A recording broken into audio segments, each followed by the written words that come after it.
The beloved Prophet ﷺ was once told by a Sahabi that, Ya Rasulullah, one of your Sahabi is suffering from very high fever. He is suffering from high temperature. And the beloved Prophet ﷺ was told that he is shivering. He is in great agony with the pressure of the temperature. And he is just calling Allah, and he is very willing to see you, and maybe that you will make some dua for him, mashallah. So the Prophet ﷺ rushed to his house. And you know what did the Prophet ﷺ immediately after meeting him said? The Prophet ﷺ did not say, oh, you are suffering from fever, be very careful. Did you visit the doctor? Have you taken your medicine? No. He didn't pamper his Sahaba in very unmanly manner. He behaved very much like a pure man, mashallah. Our Nabi Kareem ﷺ, he knew a man is very strong. He should not be pampered like women. Immediately the Prophet ﷺ looked at him, gave a smile to him, and he said that this is for your betterment. The Sahabi says, Ya Rasulullah, my body with the blood is boiling like water in a container, and you say this is for my better. All the words that you speak, Ya Rasulullah, are from the Al-Hakim, the most wise. Can you please explain the wisdom of this? The beloved Prophet ﷺ immediately told him, you see, Allah subhanahu wa ta'ala sometimes decides to give one of his servant, man or a Muslim woman, Muslim man or a Muslim woman, a very high grade in the Jannah. Allah decides any one of the servant that I will give him this grade, and he announces to the angels, he says, this grade is for this person now. The angels are watching him.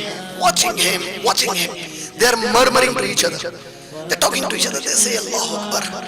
Well, Allah knows the best. But this guy, this woman down there, this man down there, he doesn't perform any of the obligations.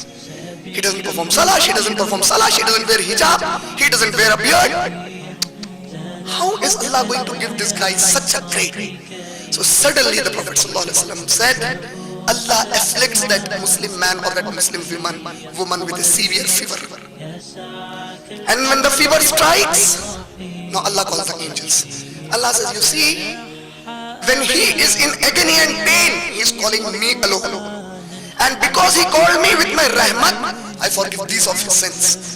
And then again he calls. And again Allah says, you see, again he called me. Forgive this and this and this of his sin. Again he calls, Ya Allah. And Allah says again, forgive. Ultimately the angels say, Ya Allah, you have already had so much mercy upon him that none of his evil sins are remaining in his record book. But still he is calling you Allah. What shall we do now? Allah says, start increasing his grades in the Jannah, and he is increased in the grades in the Jannah till he reaches that point, and then Allah gives the shifa. May Allah make me one of those, inshallah. So this was one of the reasons. Second, you see, we as Muslims daily we read the newspapers, we watch the media channels. Have you ever realized that Allah subhanahu wa ta'ala has not tested you and me as he tested my brothers and my sisters?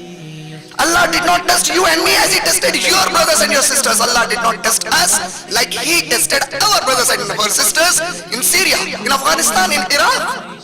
He has not tested us like that. A 7-year-old boy is sodomized and killed in front of his father. A 6-year-old girl, because she has the name Aisha, is raped in front of her family and she is butchered. Did Allah test you with that test for your sister, your mother, your wife, your daughters? He didn't do that. So just because of an excuse of a fever, you want to run away from the cause of Allah subhanahu wa ta'ala. How can a fever stop a Muslim, especially when he is taking the responsibility of the ummah to say, my job is to talk about Islam.